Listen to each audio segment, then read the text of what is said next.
Hello, everyone. I'm really, really excited today to be here with you with Coach Clem. Well, her full name is Clemence, but she's an amazing person in herself. And she will be sharing with you really, really interesting and little nuggets about how to empower, how to look after oneself first, and how to put one's really energy into a very, very high vibration that can help them achieve other things in their life as well as stay calm and have more confidence. So my name is Hayat. I am an RTT therapist, and I would love for you to subscribe if you haven't already done so. And that's enough about me now. Let's get to Clem. Hi, Clem. How are you today? Hi. Yeah, I'm great. Thank you. Thank you so much. I'm so excited to be here. Thanks for the invitation. It's such a pleasure to be sharing with you and to be sharing about all these tips that we both sort of come across in our professional experiences and to help women and help people empower themselves. This is so exciting. Do you know what's so exciting is every time I hear you, and I know you have your own YouTube channel, and kind of like you've been around many, many journeys, and you've done so many things in your life. And every time I hear something new about you, I'm like, wow, she's an amazing person. So maybe we can start before we get into the exercise and before you actually start telling us how interesting our brain is a little bit, maybe. So Mm. maybe tell us a little bit about where you're from.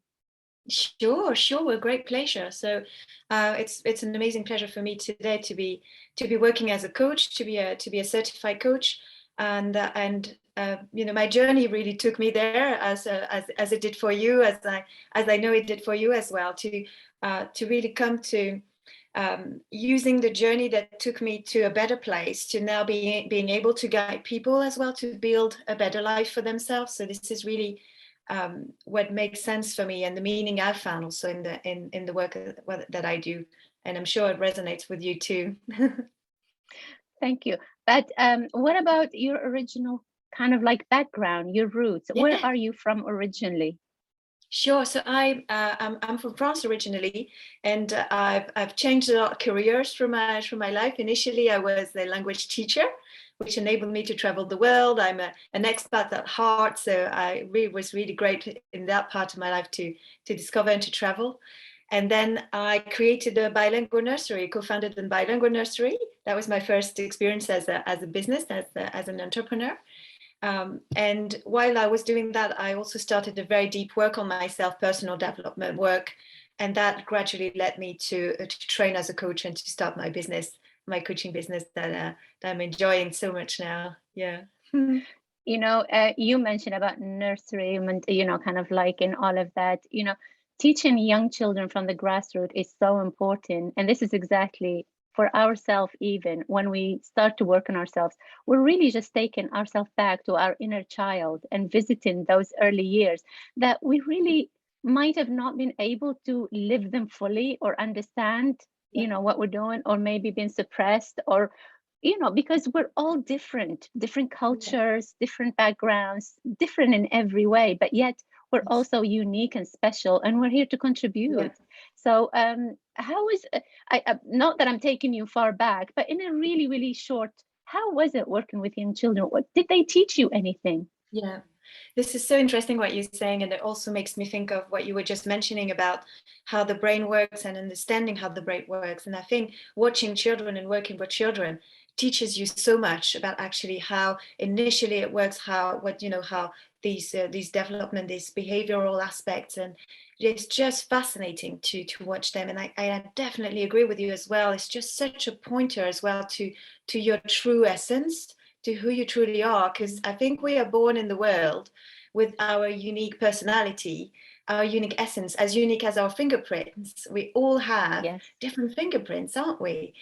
Which is yes, absolutely fascinating to realize. So we come to this world already completely as we are, already complete, already sort of perfect.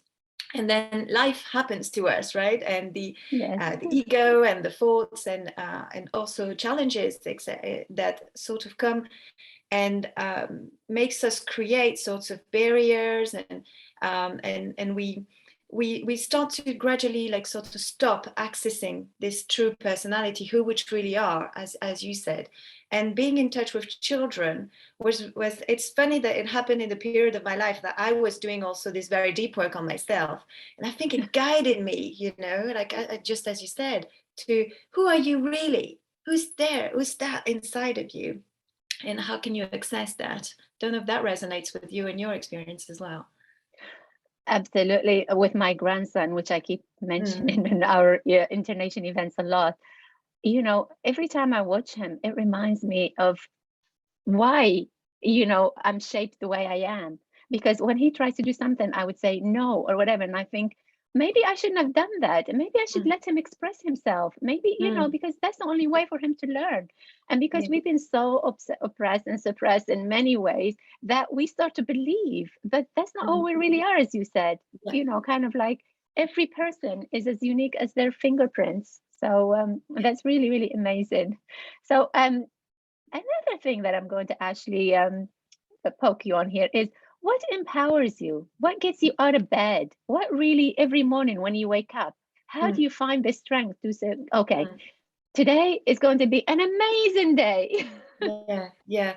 It's for me it's really about what I've built in my routine, you know, and the consistency and the new sort of lifestyle that I've created for myself. I think that all of that really empowers me, and as you know, I'm a very optimistic and very positive person, so I'm always looking at how I can implement more of that into my life. So for me in my routine, and this is why I wanted to mention that topic together as well. So how do you help yourself first? So I'm always looking at that also in my personal life, making sure I don't forget myself. It's so easy to forget yourself with your to-do list, with your schedule, with the work that you have to do, and you just like, oh, I don't have time for me. And in my experience, what I've realized is that if I don't do that, then I am in no position to help others. And this is my job, right? I'm here to Yes, help people, yes, empower them, guide them, etc. And if I don't make sure my batteries are up, my positivity is up, my high energy, as you were saying, then I can't help them. So what do? I do meditation daily. I do about 2 hours of meditation every day. So that takes quite a bit of time and well, commitment. not everybody have the time for 2 hours, but okay, we'll take Yes, that. which is absolutely okay. And I didn't start with 2 hours initially. It just gradually sort of came to that naturally. So, but you know, start really small, and I'm sure that everyone also has to experiment and see what works for them. So don't take my word and say, oh, I got to do exactly this. No, find out what works for you.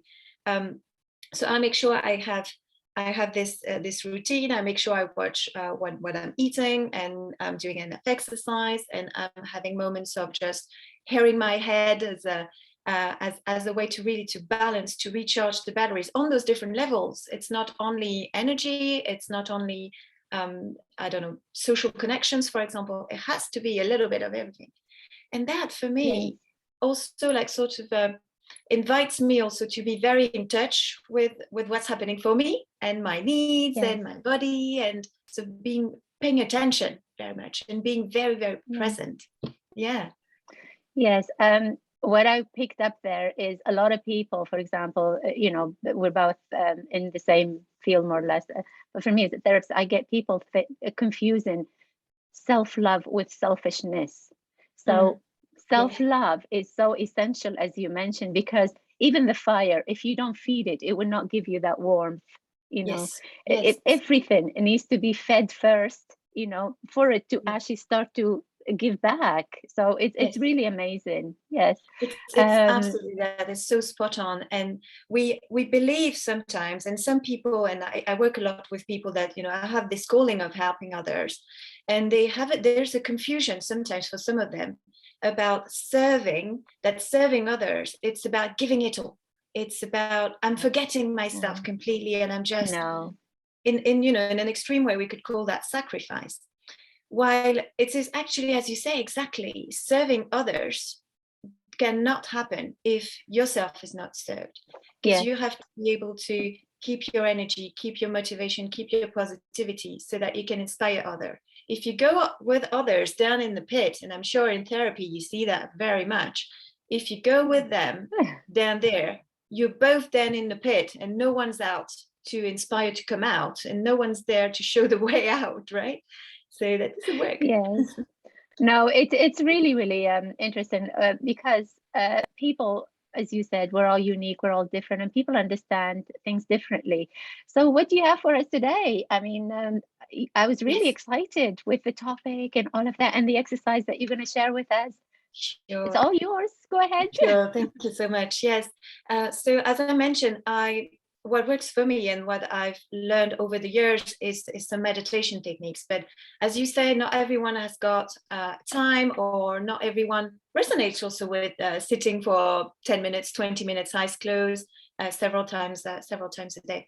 So what I've found that works really well, and that I actually use also complementary to those meditation exercises, are very short exercises that you can do actually anytime for your day.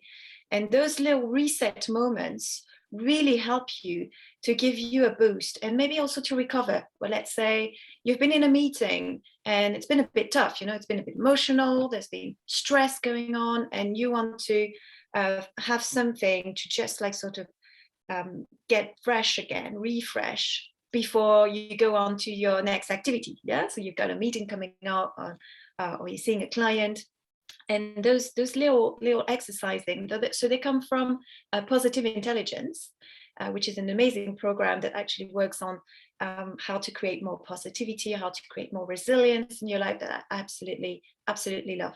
And they call little reps, that they call mental fitness reps. And the idea is very similar to mindfulness, but I would say even more accessible to that. So it only takes 10 seconds, and that really creates a shift for you, a shift in positivity as well as a recovery. You go back to a sense of calmness, sense of quiet inside of you, and really activates in 10 seconds. So if that's good for you, I can show you. We can do it together. Please. Yeah. Oh, yes, please. Okay, everyone, you ready for this? Okay, so what do we have to do first? So you just find yourself a comfortable position to sit. If you can have your back straight, your spine straight, and your feet on the floor. So just find yourself a comfortable position. So this exercise you can do eyes open or eyes closed. My advice with that is maybe to start playing with it, maybe eyes closed first. So that gives you a better sense of connection to the perception, because we tend to be very used to seeing. The visual sense is very much activated in our society. So just closing your eyes gives you access to a deeper sense of calm, and to maybe perceiving your perceptions, even your senses, even better. So if you want to play with it with us right now, eyes closed, just please, just very gently close your eyes and just start noticing your body as a whole. So you're paying attention and noticing your body, noticing the contour maybe of your face, of your shoulders, of your back, all the way to your toes. And we're going to bring all the attention to this part of your body, to your feet, and more specifically to your toes. So what we're doing here, we're training the focus to pay attention, to command your attention to go to your senses, your perception, more specifically your toes. So can you bring all your attention to your toes? Try to find as many of your toes as you can. You can wiggle your toes if you need to. Just gently move your toes to find as many of them as you can. Very gently bringing your attention there. And now maybe see if you can feel the pressure of your foot on the floor. Gently paying attention to the weight of your feet on the floor. Giving it all your attention. Very, very gently noticing all the sensations.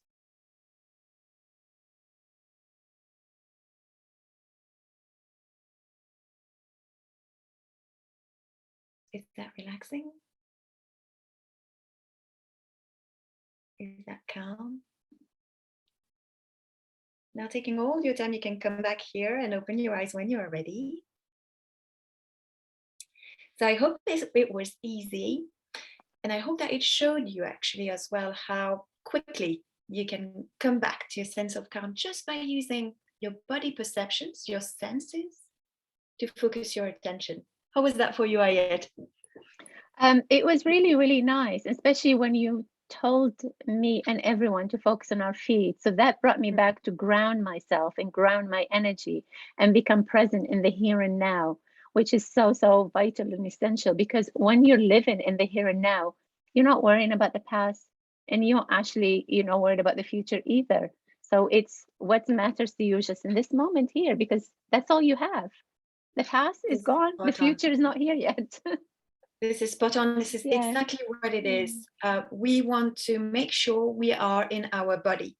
And whenever you are experiencing turmoil, negative emotions, things that are worrying you, there are signs that you are lost in sabotage, you're lost in negativity. And simple exercises like these ones bring you back, as you just said beautifully, to here and now, to your body. Where am I? Am I where my body is? Okay, let's bring you back. Yeah, you talked about sabotage. I think we're going to have to do another YouTube channel, video for all about the sabotage and all of that, because we're so good at sabotaging ourselves, aren't we? Oh, we are. So, but because I usually keep my videos short, today we're going to stop here, and I'm inviting you. So everyone, if you want to actually hear Clemence giving you exercises how to stop your inner sabotage or any sabotage that you do at all, make sure that you subscribe and stay tuned. Clemence, thank you so, so much for taking the time and for this amazing exercise. Thank you so much for the invitation. And yes, I'll be back with pleasure. Thank you so much, everyone, for subscribing, for being here, for listening. And please do share this video if you like it and if you think it might be useful to somebody else. Lots of love and see you next time.